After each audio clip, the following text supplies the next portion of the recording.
All right, good afternoon, everyone. Welcome, Georgia Tech's Manufacturing Institute Spring Lunch and Learn Series. As you know, this is the final lecture, and I appreciate you guys being able to come a little bit later to give our speaker a little bit more time as she had a class during our normal time today for the Lunch and Learn. So I appreciate you guys dealing with the delayed start time.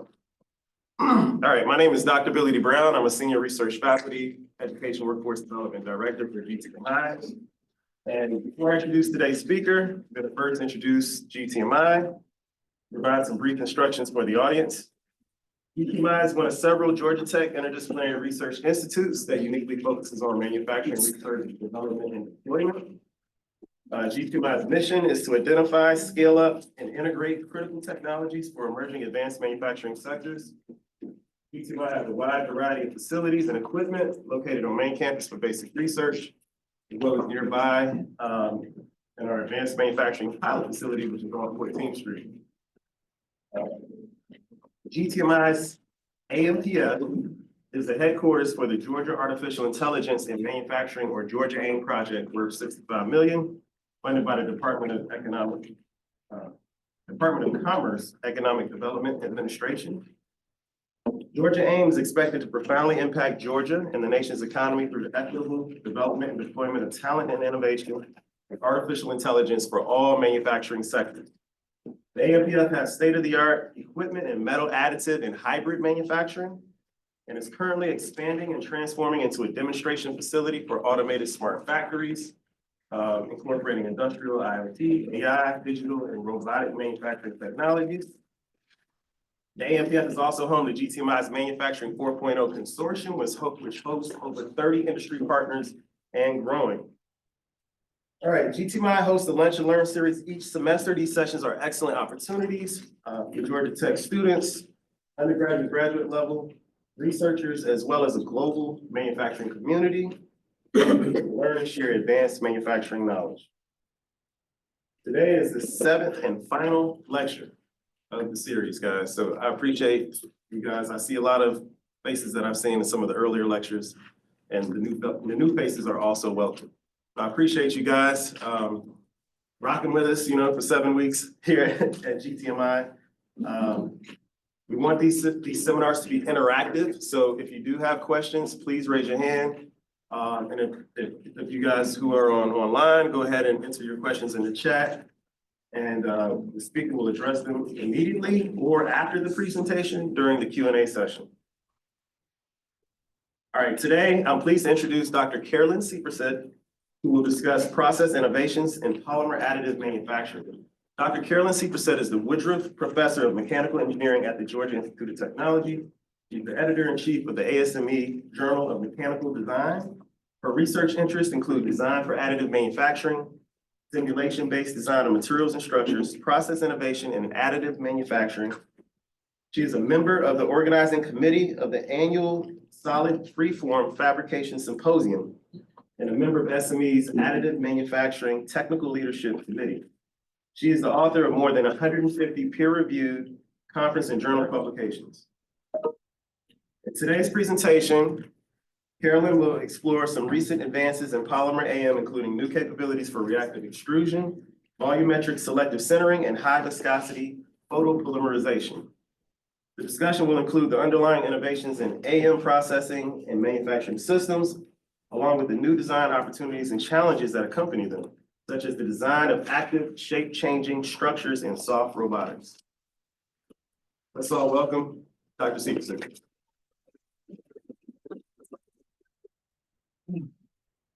All right, thank you so much, Billy D, for that introduction. So we are going to today go through a whirlwind tour of a lot of the different polymer additive manufacturing work that's going on in my lab. So please, if you have questions, burning questions as we go along, feel free to raise your hand and ask them. I'm sure somebody else has the same question, but we'll also hopefully, fingers crossed, have time for Q&A at the end, and I will also be able to stay a bit longer for anybody who wants to ask questions afterwards. In my research group, I think Billy D kind of alluded to this, we do a lot of work in design for additive manufacturing, and we have for a number of years. dealing both with polymers, with metal additive manufacturing as well. So a lot of computational work there going on there. We also do a lot of work in AM process innovation, primarily around polymer processes. So I could talk for an hour or an hour and a half easily on either of those subjects. And so often I'm talking about design for AM, but today I'm going to leave all that behind and we're just going to talk about AM process innovation today. And so many of you are familiar very much with all the work that's going on at the AMPF on metal additive manufacturing, but there's been a little bit less emphasis, I think, on polymer additive manufacturing. And so, just to give you a sense of what we can do, I thought maybe if you've seen, for example, a LinkedIn post that was really almost went viral, I think a month or two ago.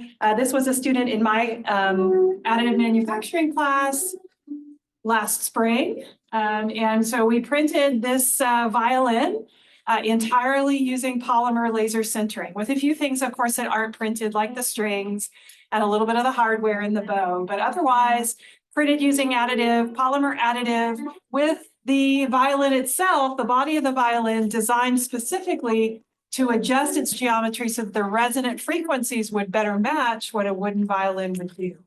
And so you can see him playing it in a sound chamber so that they can record those frequencies and see how well they did.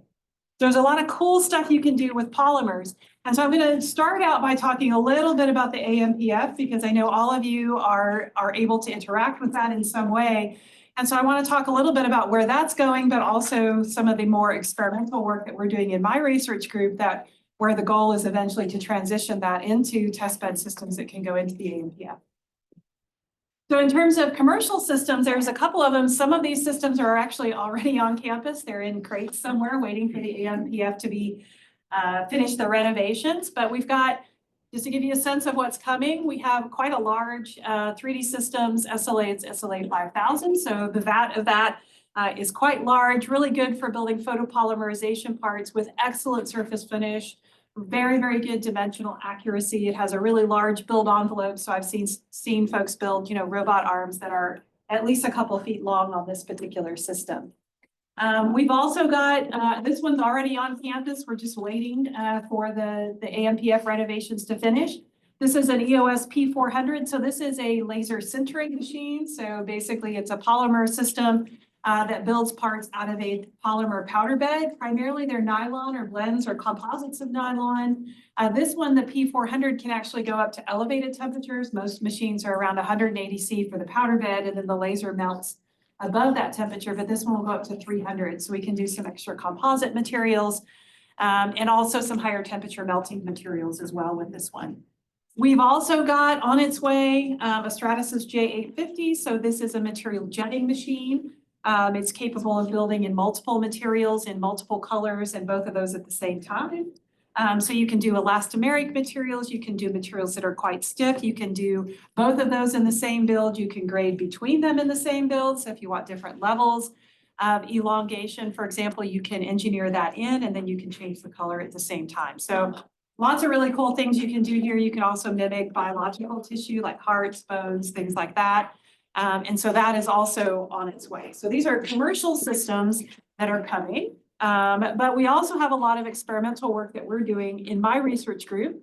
The goal of quite a bit of it is to eventually be able to transition it also over to AMPF so that we can do some more experimental work. Commercial machines are really, really good at building parts for people in pre-approved materials, not so good at really experimenting with new materials and new ways of building things. So I'm going to go over 3 different processes today. And the first I'll talk about is what we call reactive extrusion. This process was really pioneered at Oak Ridge National Labs, and they've commercialized a system by a different name out of Oak Ridge, where they are building in some basic materials. So our lab worked on this kind of in parallel with some of the things that were going on in Oak Ridge. And we've been able to print some very different variations of materials and also really start to characterize this process a little bit better. So all of you I know have used or seen desktop extrusion machines, the typical MakerBots, Ultimakers, et cetera. And they typically build from a thermoplastic filament. So thermoplastic means that the material, the feedstock, can be melted and solidified, and you can melt it and solidify it again. And so that's essentially how these parts build, these machines build parts. This machine moves in the same way. It looks very much the same, but it uses a completely different class of materials called thermoset polymers. So thermoset polymers, you don't melt them and solidify them and melt them again and solidify them again. Instead, what you do is you start with a two-part polymer and then a hardener or catalyst. And so that two-part resin, then you mix in a mixing nozzle and you deposit, and it cross-links and hardens after deposition. So here you can see, this is an example just of a system, sort of a schematic of a system. We've got two reservoirs back here. One of them would hold the resin, the other one would hold the hardener. And then we combine them in a prescribed ratio in a dosing system. So we have pumps for each constituent. And then we pump those through a mixed manifold and into a mixing nozzle. The mixing nozzle is the only place where they actually come in contact, which is super important because once they come in contact, they start to cross-link and harden. And so any place they come in contact has to be either cleaned or discarded afterwards. So in our initial form, we were always using what we call passive mixing nozzles, and you can see a cross-section of one of those there. It basically takes this resin, which is quite viscous. It's a little bit more viscous than, let's say, a honey. You'll see that in a second, and it goes through that mixing nozzle and gets folded and folded and combined. And then it gets deposited onto the build plate. It's a super fast process. It's also a super energy efficient process. So we don't have to add any heat, no UV, no heat. We just pump the materials and we let them mix. And there's an exothermic reaction that occurs.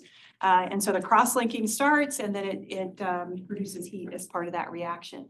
So here's an example. So can you click on that bottom left? So this is a real time. You can click on this and also click on the other one. So this is a real-time video of a system, one of our early systems building this part. In fact, I've got it holding up. I used to be at Texas, so that explains all the Longhorns in here, but we're shifting. They're not all Longhorns. We've got some Georgia Tech in here now too, but this is building this part in real time. So it has the capability of being very fast. With the limitations of the gantry system that's moving it, there is a trade-off, of course, between accuracy and speed. And so this uses a particularly large nozzle. The accuracy is not great. But you can see that we're building the same size part on the left and the right, 2 minutes using this system, over 300 minutes for our thermoplastic extrusion. And then we can get somewhere in between depending on what size nozzle we use. So it's a super fast process. These are just indications of a couple of schematics of a couple of different systems that we use. These are some of our original configurations, so they've changed a little bit over time, but they generally follow the same sort of pattern where we have reservoirs, we have a metering system. The metering system pumps at a prescribed ratio that we can usually program into a mixing nozzle that gets moved around by a gantry system. So in this case, this is a Tollspot 3D printer where we've taken the extrusion head off and instead we put a mixed manifold and a mixing nozzle. And then we also use robotic systems. So this is an example of a 6-axis robotic arm that has progressive cavity pumps that are sitting beside it. And so we control the robot arm and we synchronize the movement of that arm with the motion of the pumping of the progressive cavity pumps. So we speed up and slow down the pumping as the robotic arm itself speeds up and slows down. And then the mixing nozzles take care of the mixing. These show passive mixing nozzles, so the material just flows through, but we also now in some of our newer forms have active mixing nozzles as well.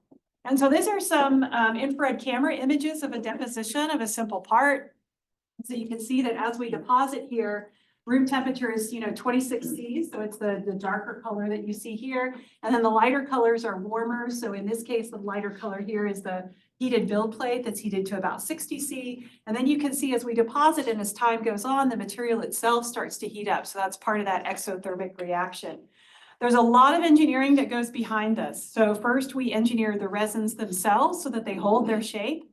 We also engineer the process itself. So we have to be really careful. We've done a lot of studies about how quickly we can come back and lay down another layer. If you come back and lay down a layer too quickly, you won't give the previous layer time to gel and harden, so it can start to collapse or at least expand and you lose your dimensional integrity. But if you wait too long, then what can happen is that you lose all of that flexibility in the previous layer. And so coming back at just the right time means that you can have good support from the layer below, but you can also get a little bit of cross-linking across the layers, and the previous layer is just deformable enough that you can get a nice good bond between it and the next layer. So I'll show you, this is just kind of talking a little bit about engineering the resins. And several of my students are working on this. I think Brandon's here and Daphne is here and Hometown is here as well. We look very carefully at the rheology of the resins. And so we're specifically looking for things that shear thin, which means that if they're still and they're not moving, they have a relatively high viscosity, but as they start to get pumped at higher speeds, the viscosity goes down. So that means it's easy to pump them, but once they're done pumping, they tend to hold their shape. And so we typically formulate these resins by adding silica and other additives so that we can get the shear thinning behavior that we want and so that we can get stiffness such that it will hold its shape after it's deposited. And then these are some examples of some mechanical property testing. So what's really cool about this process is that our mechanical testing to date indicates that there are no statistically significant differences between the strength in the plane or along the deposition path versus across the deposition path, which is very rare for an additive manufacturing process. Almost always you get quite a big drop in mechanical strength when you start to test things across the layers. So we think what's happening here is we're getting a little bit of cross-linking across the layers because the previous layer hasn't completely cross-linked when we lay down the next one. We also know from experiments we've done that if we lay down the next layer fast enough, we kind of smooth the previous layer and we get a really nice bonding surface. What does happen though is we get quite a bit of variability in mechanical properties from part to part.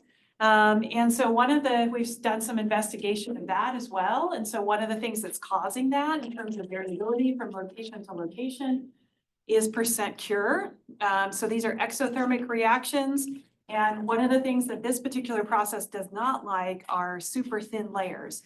Because super thin walls, for example, there isn't enough mass to hold the heat in to kind of propagate that cross-linking reaction and allow it to move to completion. So one of the things we find is that we can have different degrees of curing. Here you can see this is from the mid 80s all the way up to like 98% curing. That's based on differential scanning calorimetry, DSC tests that we've done. And so the higher the degree of cure, which is the x-axis, the higher the ultimate tension, and so tensile strength. And so a lot of the variability we're seeing in these properties has to do with the degree of cure. And that's something that is another challenge for us in terms of engineering this process to make sure that the temperatures are more consistent and that we get better curing. So we are currently and have been working on using robotic systems to be able to build parts. And so that is a little bit more challenging than just using a gantry system. In a gantry system, like a typical 3D printer, we can just replace the extrusion head that we have for thermoplastics with one of our mixed manifolds and our mixing nozzles. And so we can typically use G-code that a typical slicer would produce, and we can just replace the commands that would go to the extrusion head, and we can send those instead to our pumping system. With a robot, this becomes a lot more complex. So many of you have probably used robotic systems before and will relate very well to what I'm about to say. But we've done some work in the past where we will, for example, with a robotic arm, even if you tell it to go from one location to another, it may go from one location to another, but not take a straight line, for example, like a gantry system will. So we have to do some special engineering to the process planning of the robotic arm to make sure it follows the path that we want. It's also true with all the different axes that are contributing to that motion. It doesn't necessarily do anything in a constant velocity or constant speed. So one of the things we do is we simulate the velocity of the end effector of the robot arm ahead of time, and then use that to back out what commands we need to send to our cavity pumps or progressive cavity pumps so that the extrusion of the material is timed properly with the movement of the robot arm. But one of the things we're doing with some of our more advanced systems is we're also taking multiple reservoirs. So you don't have to just stop at two. So if you have two reservoirs, you'll have a resin and a hardener, and you'll combine them, say in a 4-to-1 ratio or some other prescribed ratio. But we don't have to have just two. We can have 3 or 4 or 5 or 6. And so one of the things we're doing is we're having one reservoir have catalyst and other reservoirs have an unfilled resin, and then have resins that are filled with functional particles. And so for us, those are often magnetic particles like iron oxide or other things that respond to magnetic fields. And so we're working on a number of different things, like being able to functionally grade the composition of the material that we put into our materials. Those materials are also shape memory polymers. So that means that we can heat them up, deform them, perhaps using a magnetic field. And then as we cool them, they lock in place at that shape, and then we can heat them up again, and then they'll return to their original shape or configuration. We've also done a lot of work in geometric accuracy, in terms of what we can do in bridging and overhangs, and how accurate we can get the parts. And Hong Tao Song, my postdoc here, has done a lot of work with that. And I'll pass this around. So I promised you I'd have some Georgia Tech things. And so this is a Georgia Tech part, and it gives you a little bit of a sense of sort of moderate geometric fidelity to these parts. And I'll pass this around so you can take a look. That's in a 2-part epoxy. And so one of the things, like I mentioned, we do some functional grading of the composition, so we can change the composition of filler particles from place to place. And so this is some example of some work we've done with my collaborators at Penn State, who with them, we're looking at active structures and materials for biomedical applications. And you can see that depending on where we put the concentrations of magnetic particles, when we expose it to the same magnetic field, we can get very, very different behavior. And so we're in the process of doing some much more in-depth design for that type of functional grading.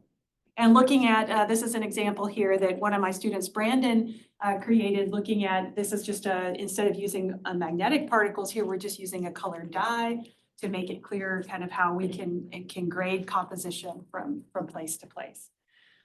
So we're really interested. We've already done quite a bit of work in using sort of approximate models to help model and design how these types of shape memory polymers would respond to thermal and magnetic fields combined. And so that allows us to kind of back out what we want to do in terms of functional grading. And we're in the process of doing quite a few upgrades to our machine as well. Adding the ability to align magnetic particles, adding the ability to blend multiple compositions together, and then working on how we control this whole process as well. So there are delays in terms of when you change your mixing ratios, there are delays between that and what you see coming out of your nozzle. So you have to kind of design for that as well. So eventually, the plan is to be able to move this sort of hybrid extrusion technology over to the AOPF, not in the next 6 months, but hopefully in the next year or two. And to be able to, the vision that I have anyway, is to be able to do thermoset extrusion together with thermoplastic extrusion, together with material removal and metrology, all in the same sort of collaborative robot space. So kind of moving in that direction. All right, so that's one system, and I said I would cover 3. So here's the second system we're going to cover today, and this is another technology that we call volumetric sintering. And so this one, if reactive extrusion is, TRL levels, many of you may be familiar with TRL levels, where 1 is very fundamental research and 7 is it's already in commercial and industrial use regular basis. Whereas reactive extrusion might be at a TRL level, say in the mid-range of say a 4. This is probably at a TRL level of a 1 or 2. So some of you may know Matt McCoy and Keenan Vaughn is sitting here as well, and Hong Tao have done quite a bit of work on this process, as well as another student, Jared Allison, who worked with me at Texas, who now works at Yeti. So you can thank him for all the cool Yeti gear that you guys are probably using. But the idea is volumetric extrusion. And so this is our volumetric sintering. Sorry, I'm still talking about extrusion. Volumetric sintering. So here's how it works. So the idea is you have a powder bed. And so typically if you have a powder bed, usually in a sintering system, you'll have a laser that selectively melts that powder and builds your part. Okay. So the difference here is that instead of using a laser, what we're going to do is combine this with what we call a binder jetting system. So we're going to use inkjet heads instead of a laser, no heat. We're going to use inkjet heads to inkjet down a dopant. In this case, it's going to be a conductive dopant. Graphite is a really good example. Carbon is another variant of that. And so what we're going to do is layer by layer, we're going to jet down a dopant only where we want to sinter the part. And then we're going to take the whole entire powder bed and we're going to put it in essentially a microwave. And the microwave is only going to heat where the dopants are located. And the rest of the polymer powder bed will be fairly transparent to the microwaves. So if you think about it, if you take like a cup, like a plastic cup, for example, with some water in it, and you put it in the microwave, the plastic cup itself is transparent and the microwaves heat up the water. So in this case, the polymer powder bed is fairly transparent to the microwaves. We're actually using radio frequency waves, but I'm using microwaves as an example. And then only what heats up is what has been doped. So here you can see a couple of examples of parts that kind of lifted up out of a polymer, a nylon powder bed, and they're black because even though the parent material is white, typically nylon powder, these have been doped with graphite. Okay, so let's talk a little bit about kind of how this works. So the idea here is that what we do is you have a nylon particle that's transparent. We're going to use radio frequency radiation for a reason that I'll describe in a second. But what you do is you take that whole powder bed and you put it between electrode plates. The doped particles are there inserted in between your nylon particles, which you typically use for laser sintering. When you generate your radio frequency electrodes, that energy travels through the material and it couples with the graphite or carbon because it's conductive, and then it starts to heat and you get consolidation. So that's kind of how this works. All right. So this is the machine that Matt McCoy and Keenan have built over the last year. I think it's super impressive that they've been able to build a machine that essentially does all these things in such a short period of time. But it has inkjet heads. This is the inkjet head assembly here. It moves back and forth. And what you can't see here are a couple of powder beds. So one is a powder bed that feeds powder into the mechanism, and the other is a build plate that descends. So with every layer, the feed piston moves up, a wiper blade comes across and sweeps powder across the build plate descends, and this inkjet head comes across and it jets down dopant with conductive particles only where you want parts to sinter. It's very, very sensitive to the amount of graphite that you have in a particular location. So here you can see this is tan delta. There is the loss tangent on the vertical axis here. And this is the weight % of graphite. And so as you get more and more graphite, at some point, the loss tangent goes really high. And that means that it will couple well with the radio frequency electromagnetic field, and it will cause local heating. So here's I think if you can click on that, you might should get a video. Yeah. So this is just a video of the inkjet heads jetting things down onto the material, just so you can see that. The whole thing is open architecture, open software. So again, eventually we want to move this over to the AMPF so that other folks can use it for this application or for others. It's really good at building ceramics, all sorts of different composites as well. And we have, oops, okay. It's okay, we got it. All right, so we're using radio frequency, which is the wavelengths are a bit longer than microwave. You might ask, why are we doing that? And the reason is because the longer wavelengths of radio frequency mean that we get less constructive and destructive interference. So when you put your food in a microwave, you notice you get hot spots and cold spots.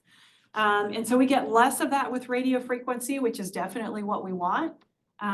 It's also true that it has a little bit less energy density, which means it heats up a little more slowly, but still we have a part the size of my fist, we can typically sinter that in 5 or 6 minutes as compared to maybe 10 hours or 6 to 10 hours in our typical laser sintering machine. So that kind of slightly slower heating process is actually a good thing for us because it makes it a little bit easier to control. So what we do then is after we're done with the machine that I showed you earlier, and we have our powder bed with that's selectively doped, then we move it into a Faraday cage and we put it in between electrodes, and then we expose it to that radio frequency electromagnetic field and allow it to heat up. So it has a lot of different advantages over existing processes. It's super fast. It is cold, so we don't have to heat anything up. So in a typical laser sintering machine, you have to heat the whole powder bed up to just below its melting temperature. We don't have to do that here. The energy consumption is quite a bit lower, so you could think of sustainability benefits from that. Material recyclability, nylon is transparent to radio frequency and it's not really getting heated up. So we can reuse it a little bit better than we can from a typical process, which most laser sintering companies will send tons of nylon powder to the landfill every year because you can't recycle all of it. And so significantly cheaper as well in terms of the machine itself. So here's some preliminary, before we had the inkjet system up and running, which is just coming online right now, we would do some preliminary experiments using some old-fashioned kind of seat of the pants prototypes. And here you can see, you could think of this as like a cookie mold if you've ever built cookies and used a cookie cutter to cut it into shape.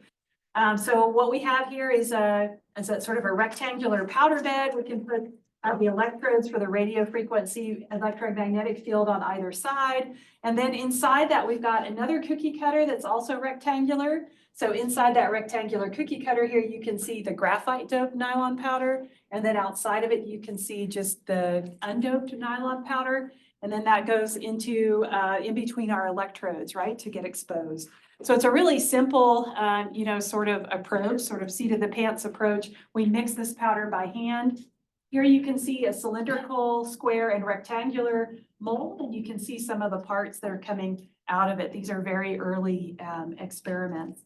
But just by looking at these, you can probably see that the parts don't exactly match what the geometry of the molds. I'm sure you can see that. And so there's a lot of things going on here, which I'll talk about in the next slide. But one of the things you can see here is that these curved sides, instead of being straight, they're curved, right? And you can also see that some of that curvature is also happening in the plane as well. And so let's think a little bit about why that's happening. So it turns out that this process is really cool, but also really challenging to understand and control. So what's happening is if you take a part and you put it in a uniform magnetic field. So these are uniform magnetic fields. These are the field lines that are coming from the electrodes. Once you put a part with dopants in it, you distort the electromagnetic field. So the ideal case would be something like a cylinder because it's nice and round. It doesn't have any sharp corners. That electromagnetic field tends to stay fairly uniform inside it. And that's a great thing. Because then what happens, these color codes here indicate the temperature inside the object. And we really want it to all be uniform at the melting temperature of this material so it will sinter and consolidate. If you have anything that differs from a sphere or a cylinder, then all of a sudden you start to see these electromagnetic fields start to be distorted. And what that causes is hot and cold spots. So you can see that distortion being reflected here where we have some hot spots and we have some cool spots.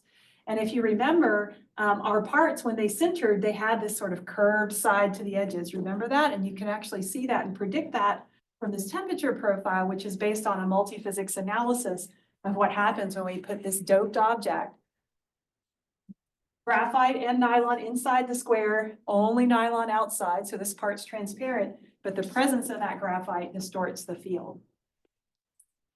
So what we have to start to do is, in my lab, we're computational designers. And so what we start to do is we functionally grade or spatially grade the dopant. So basically what we're trying to do is engineer the electromagnetic field to be more uniform again. So instead of, if you want a square object, instead of uniformly doping it, what you'll do instead is you'll non-uniformly dope it. You'll take dopant away where it's hot, you'll add more where it's cold. And what that essentially does is it redistorts the electromagnetic field back to something that's more uniform inside your part. You may never ever get perfectly sharp corners. Some things like triangles, for example, are super hard to build using this process. But it gives us a better chance of getting a more uniform temperature and actually getting parts to come out. And so you can start to see that these are in some of our simulations just because it's hard to kind of see what's going on underneath the powder bed without simulations. But you can see if you have a uniform versus a more functionally graded distribution of these particles, you start to be able to resolve things like, these sort of donuts type shapes here you can actually resolve, but it's not perfect still. So we have still a lot of work to do. One of the challenges that we have is we need to be able to rotate the part inside the field. And so we're working on that in our latest version of our machine. And then the second challenge we have is that we're trying to heat up a part and center it and consolidate it when the surrounding powder is at a low temperature. And we're getting some over centering. So where it gets hot, and when we have a large part and it's getting hot, it's centering into some of the surrounding powder and distorting the geometry of the object as well. So we're going to start looking into some inhibitors that inhibit centering around the object to help a little bit with that. So there's some things we can jet down to help with that. Okay, yeah, just some other, cool objects that we fabricated. Said I already talked a little bit about some of the, challenges. Geometric fidelity, we're working on mechanical properties as well. So thinking about how we account for shrinkage of the parts as they're starting to center. And so we have some ideas around how to help with that. And then, expand other applications for RF. We don't know of many people who are using RF in additive manufacturing, but it's a really interesting way to volumetrically heat things rather than doing it very selectively using a laser.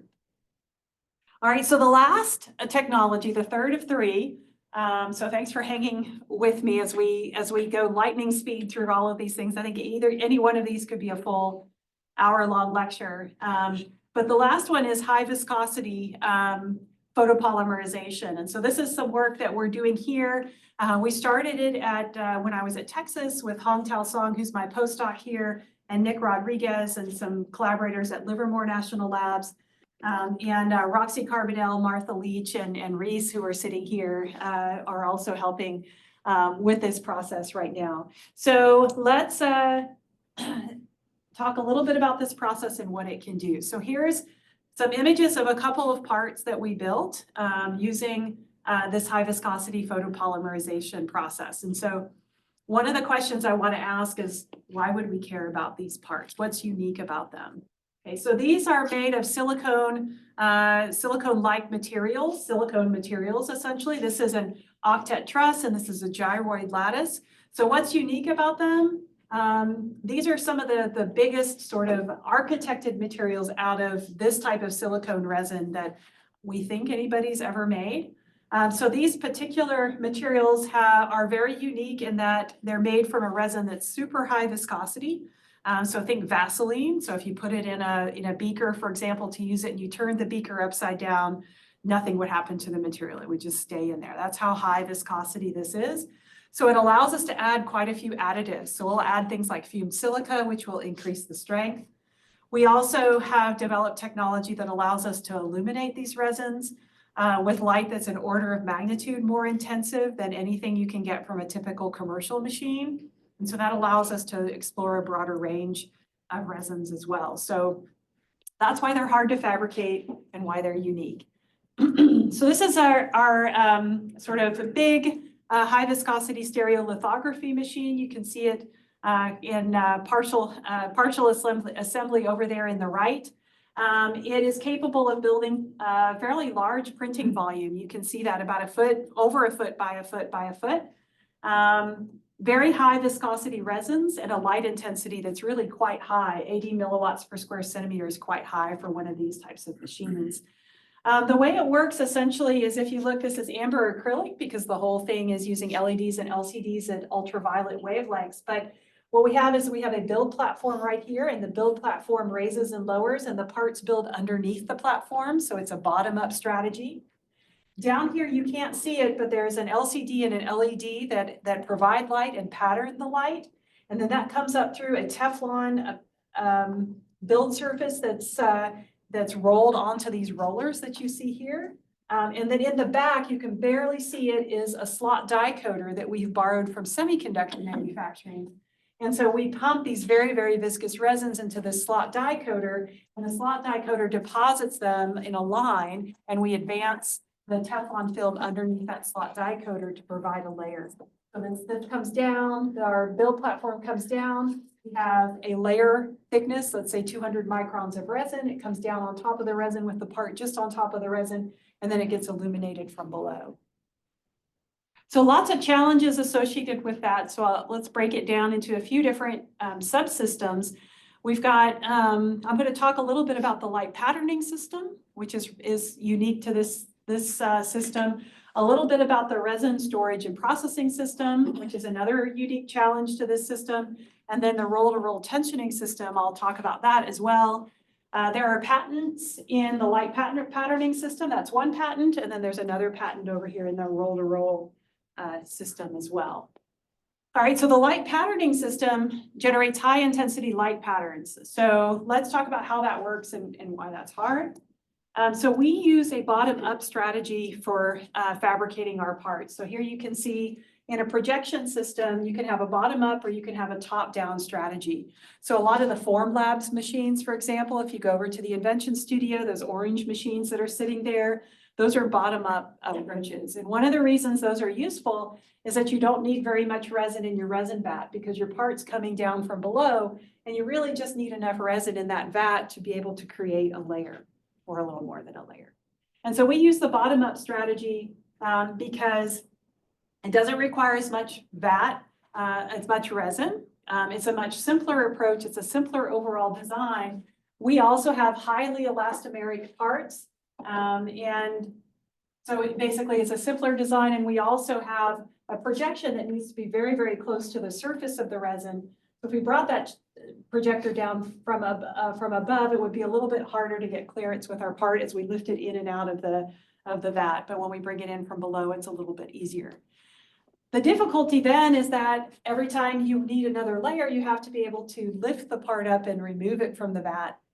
There are some machines like Carbon, if you're familiar with their processes, they'll use something. The challenge in that case is how do you remove that part from the bottom of the vat and keep it from sticking. So Carbon will use like oxygen permeable membranes down there that will prevent the part from sticking to that membrane. But we don't use oxygen inhibited resins all the time, so that's not an approach that we can use. So we'll talk a little bit about how we do that here in a second. So leave that question in your mind. Here I want to talk a little bit about how you project light into this system and how you get quite a bit more light intensity than you would otherwise get. So here's what our light projection system looks like. It's got an LED array, so that's what provides the light. You've got two polarizers, one here, the liquid crystal for patterning it, and then you've got your cured resin on top. So the way it works is that the LED array goes through one polarizer, which polarizes light in one direction. The LCD then switches the polarization only in the pixels where it wants the light to pass through. And then the second wire grid polarizer allows light to pass through if the polarization has been twisted. And then it gets to the cured resin. The problem is that most LCDs have film polarizers on them, which absorb all the light that isn't transmitted. And so that means that they get hot. So if you've ever put your hand up against your LCD TV at home, for example, you'll feel the heat that's coming out of the screen. And so for us, that means that limits how much light we can try to project through these because we'll overheat our LCD and it'll shut down, it'll become damaged. So what we did instead to try to solve this problem was we moved from a film polarizer to what's called a wire grid polarizer. And this was one of the innovations that's in the machine. So like I said, a film polarizer absorbs anything that doesn't pass through. So light comes through one film polarizer, it gets polarized, and then it tries to pass through another one. Without the LCD to reorient the polarization, it gets absorbed. So all of this light is absorbed, it's black. With a wire grid polarizer, instead of absorbing, it deflects or any light that it doesn't transmit. And so here you can see this being white. And so we absorb a lot less energy and it heats up a lot less. Let's see. All right, this is just showing the sort of the multiple polarizations, polarization of the unpolarized light, then going through one polarizer and then getting rotated and then going through another polarizer. So this is an example here of some of the thermal experiments that we had done in the past on these, looking at what happens to our LCD screen, how hot it gets. So this is with a fan and without a fan in red and with a fan in blue. And so one of the things we do to try to keep it under, say, 80 or 90 C is that we illuminate in spurts. So we'll illuminate for a short period of time, allow the fan to cool it off, illuminate again and illuminate again. And so these are some of the initial images that Nick and another of my students, Hong Tao and another of my students, Nick Rodriguez, did, just to try to start to experiment with what kind of resolution we can get. The resolution is dependent on not only the system itself, so the LCD screen, but also on the resins that we use and all the different additives in it. So we have photo initiators, we have inhibitors, and so those the chemistry of the resin also determines how accurately it can cure parts. All right, so that's about illumination. Now let's talk real quick about how we store and spread resin. So there are a number of different ways that you could, store and spread a resin that's this thick. This is a precursor machine that one of my students, Nick Rodriguez, worked on when he was an intern at Lawrence Livermore National Labs. And what this does is it basically secretes a bunch of really high viscosity resin, and then it uses a wiper blade to kind of smear it around a circumferential build plate that's rotating on its axis. So that worked okay for this. It's a very manual process. You're kind of inserting resin whenever you need to, and then you're allowing it to kind of rotate around.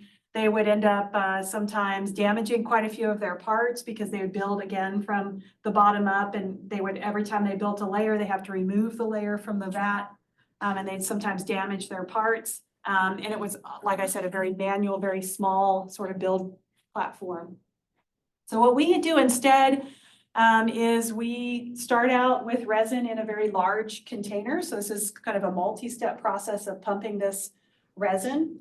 And so we use a pneumatic actuator to dispense resin from the container into a progressive cavity pump.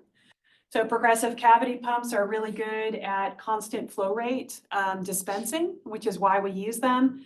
But they really don't provide a lot of negative pressure at the inlet. So they can't bring this resin into the pump on their own. So we have this pneumatic actuator resin container to feed the progressive cavity pump, which then feeds a slot die coater, which distributes the resin across a build plane. Okay, so here you can see a little bit more of the recoating process. So what we'll do is we have, you can see the slot die coater here on the end, and then we have two rollers here that roll a Teflon film back and forth. So what we'll do is we'll roll the film back, turn on the slot die coater, and then roll the film forward, and that'll give us a nice layer of resin. And then we bring the build plate down from above and build with the light coming in from below. So here you can see the LED screen here from below providing the illumination. And here you can see sort of one layer of the resin that we're using. The slot die coater is here in the back.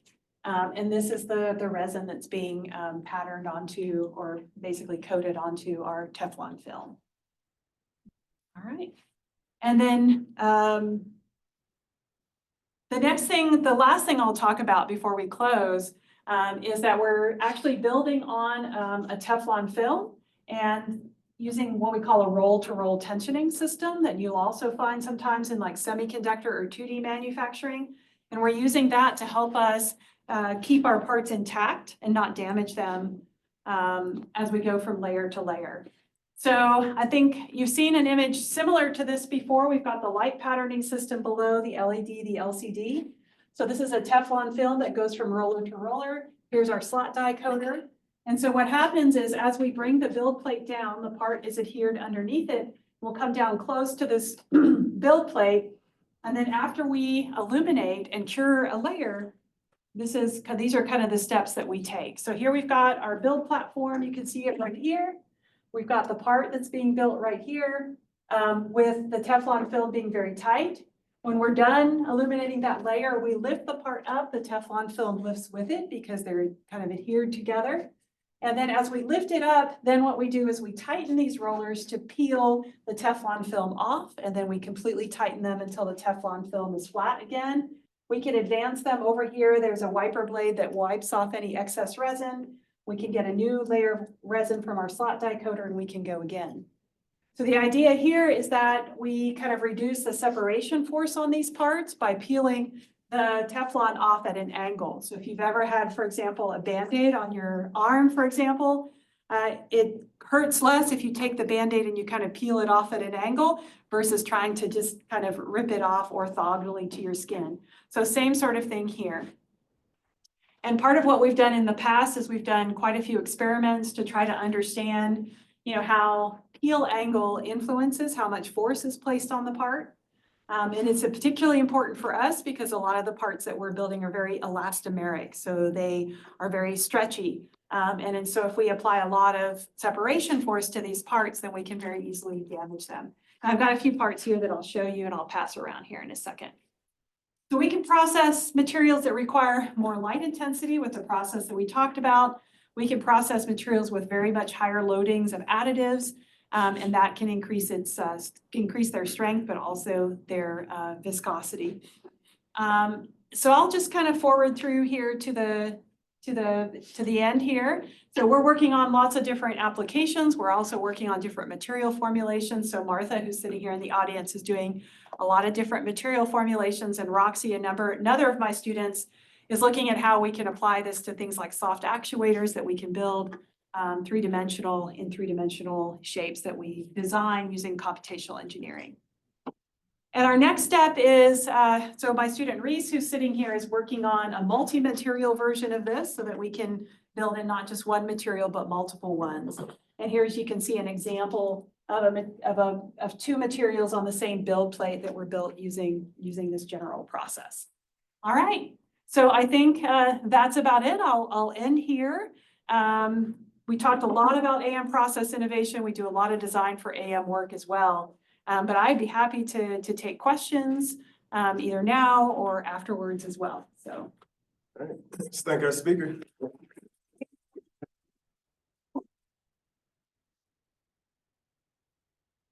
With a wealth of information.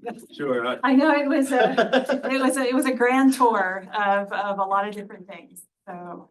Very fascinating. Very fascinating. Questions? Yeah.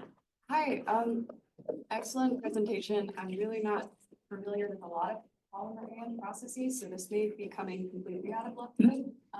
But I noticed the first iteration of the Ream system used a desktop 3D printer for its retrofit base, and it looked like it had a heated base plate. Was that like planar heating element a building block for your later volumetric methods of 3D printing resins? So we did have a heated build plate. We almost always use a heated build plate in reactive extrusion. It doesn't really relate to the volumetric, but it's volumetric sintering that I talked about later. But it's really important for reactive extrusion. So one of the reasons it's so important is that reactive extrusion, I think I mentioned, is that you take two-part thermoset materials, like a two-part epoxy, you mix them in a mixing nozzle and deposit them down. And that's an exothermic reaction that starts the curing and the cross-linking and curing and hardening and things like that. So what we find is that if we don't heat the build plate, the build plate acts like a heat sink. And so as the materials start to cross-link and they generate heat, that heat gets conducted down into the build plate. And so we can get really poor adhesion to the build plate. We can get initial layers that don't cure very well, so they end up staying very tacky, whereas the rest of the part cures quite well. So we heat the build plate so that we get good properties on the first and second layers, the initial layers, and that's why we do that.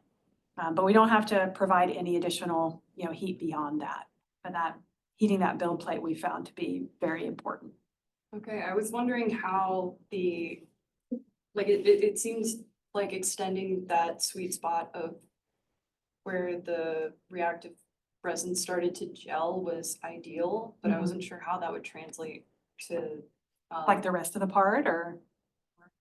Yeah, I guess they're like multi-layer parts, because I know your first prints were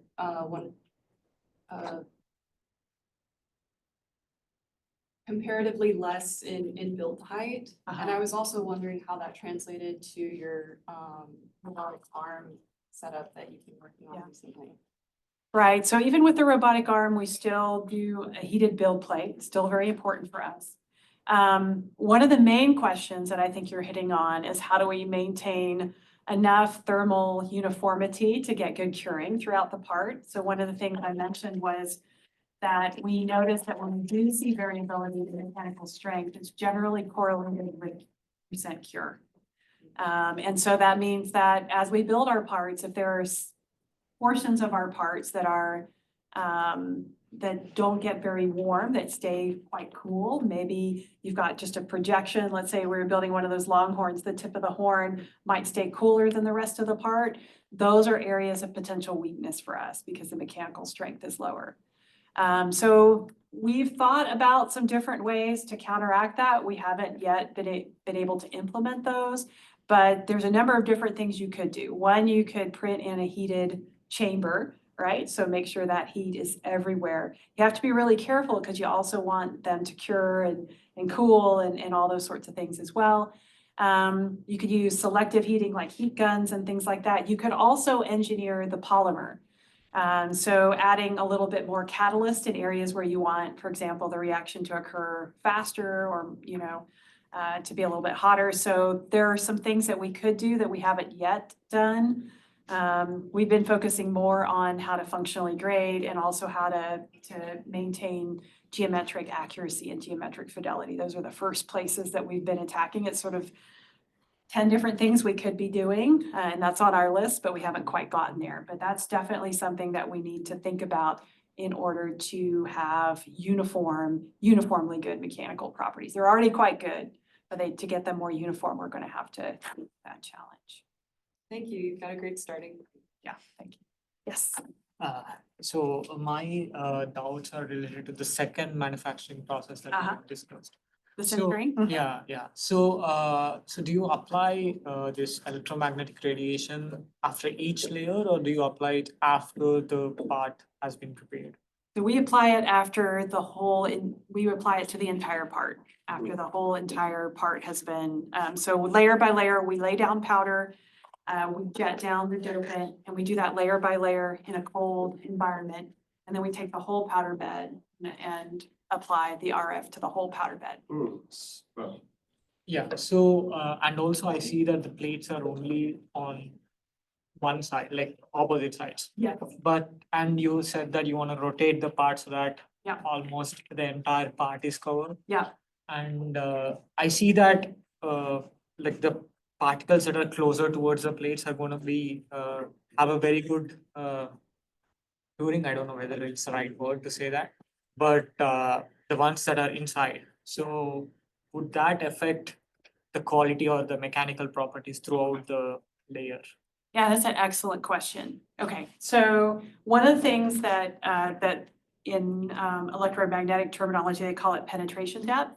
So basically you have to know how deeply the electromagnetic radiation penetrates into your part. So one of the things I didn't mention is that radio frequency waves, because their wavelengths are longer, they can penetrate more deeply into parts.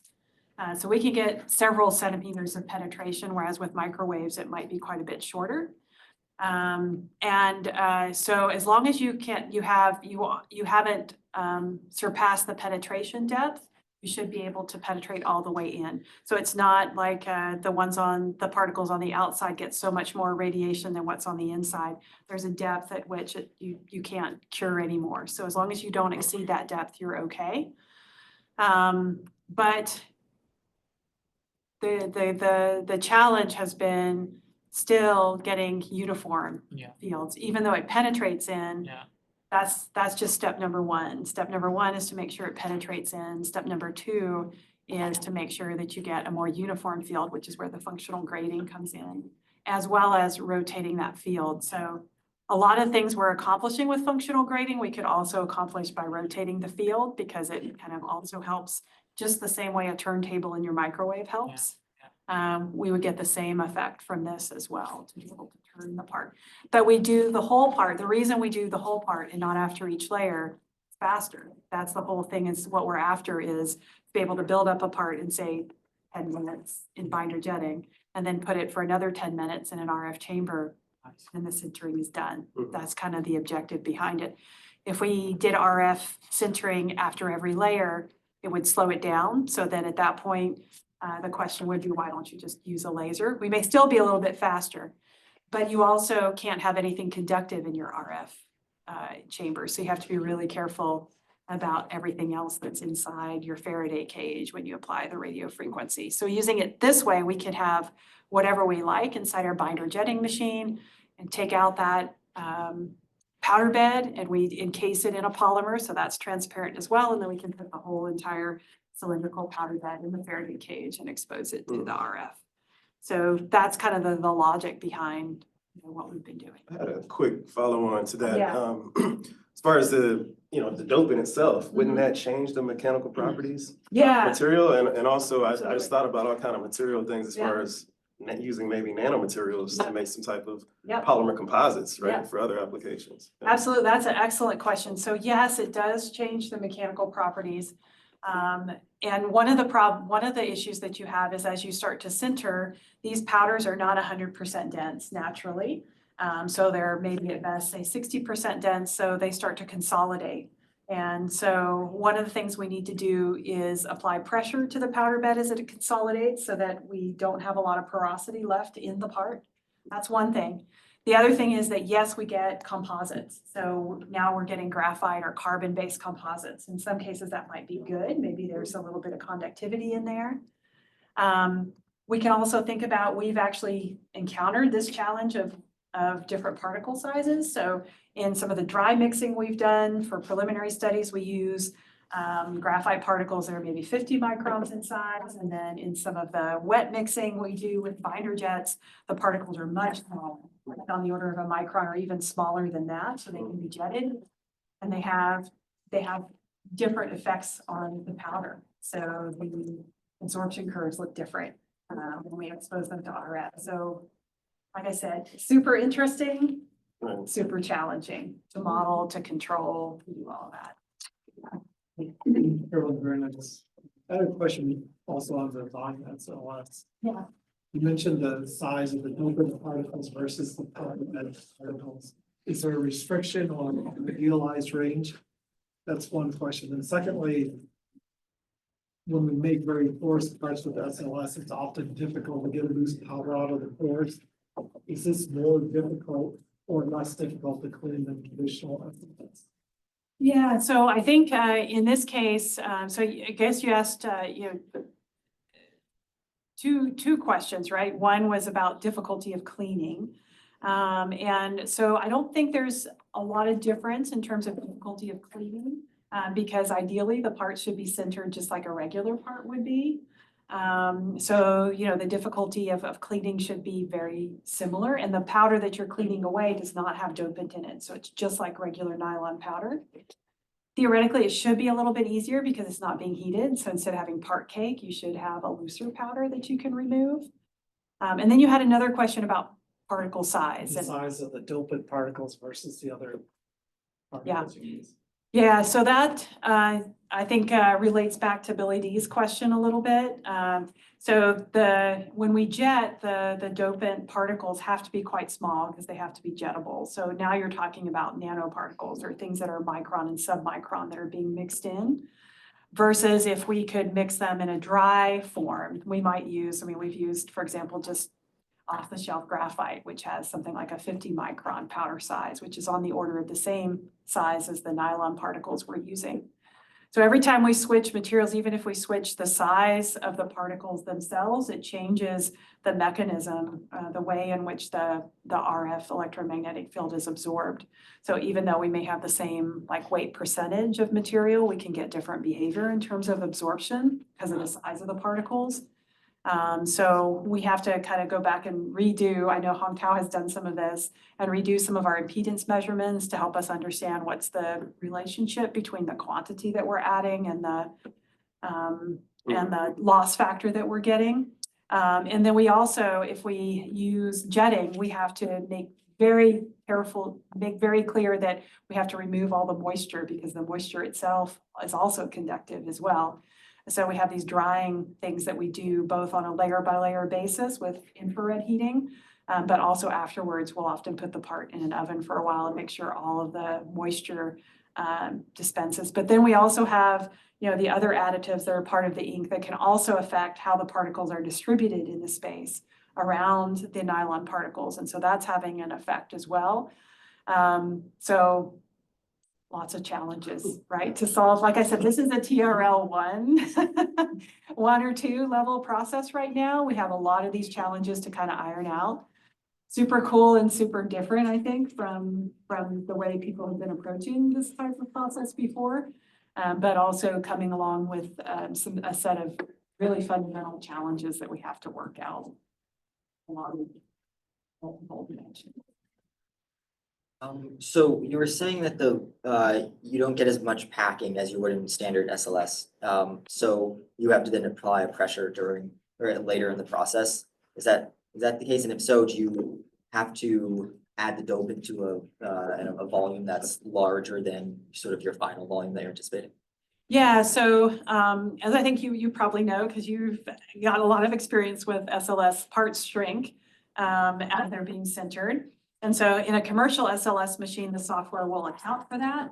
And a commercial SLS machine also has the advantage of a lot of the shrinkage, occurs vertically. So with each layer, you can even see it as the laser comes and solidifies the powder. You can see the melted cross sections have dropped below the level of the rest of the powder. And then you'll bring another powder layer across and it'll to some extent compensate for that vertical shrinkage. We don't have that, right? Because we're bringing a powder layer across, we're jetting down dope it, we're bringing another powder layer across, we're jetting down dope it, and the consolidation doesn't happen until afterwards. So one of the things we're looking at, if you just take that powder bed and you put it in the RF, in the Faraday cage and expose it to RF radiation, then you're going to get this sort of volumetric shrinkage, but there's no gravity, right? Well, there's gravity, but there's no extra force that's encouraging this consolidation. So one of the things we're looking into is bringing that powder bed into the Faraday cage and applying a pressure to the powder bed at the same time that we put it in that RF field. So that way, as it starts to consolidate, at least we have some pressure that is helping it eliminate all the pores and things like that exist. Invite me again next year and I'll let you know how that's working. And you would add, you'd, I guess, make the original volume a lot larger than Yeah, your final volume. exactly. And you can predict that pretty well, right? Because you know what the shrinkage is going to be in each direction. So that's what you'd have to do. Yeah, you just take the part and you enlarge it, fabricate it, and then apply pressure to try to help consolidate it. So that's our plan for helping with that. And we think that unless we do that, we will never. Right now, our mechanical properties are like 20% of what a real sintered part would be. And part of that is the carbon, and part of that is the lack of consolidation and the porosity that we're seeing. So that's the strength knockdown that we're getting. So we need to fix that. And so that's our plan for doing that. Thank you. We're way over time now, Yes, but we are. we do have one question online that, Yeah. and the participant is still online, so maybe you could answer that one. Okay. And that'll be the last one. Okay, I need to deposit a 100 micron thick dry powder coating, infuse it at 150 C. Seems it's. I have had success. This is, yeah, okay. I have had success using a Brother laser printer, but have to do 10 passes to get the 100 micron thickness. Do you have an idea about how much thicker a layer is feasible using a laser printer electrostatic process? I won't know. I don't know, because since we don't use, let's see. Yeah, we don't use laser printers to deposit anything here, so this is a little bit outside. Yeah. We're typically using, one technology using slot die coder, another uses, a Dr. blade. Okay. So I do not have any authority to answer this Okay. question. Maybe Well, somebody thank else you, Doug, for the does. question. Yeah. Yeah, we'll have to get back to you. Yeah. But thanks, everybody. This is the last session that we have. Thank you, Carolyn, for an excellent presentation, and feel free to ask her more questions if she has time, if time permits. But I'm gonna go ahead and close the session.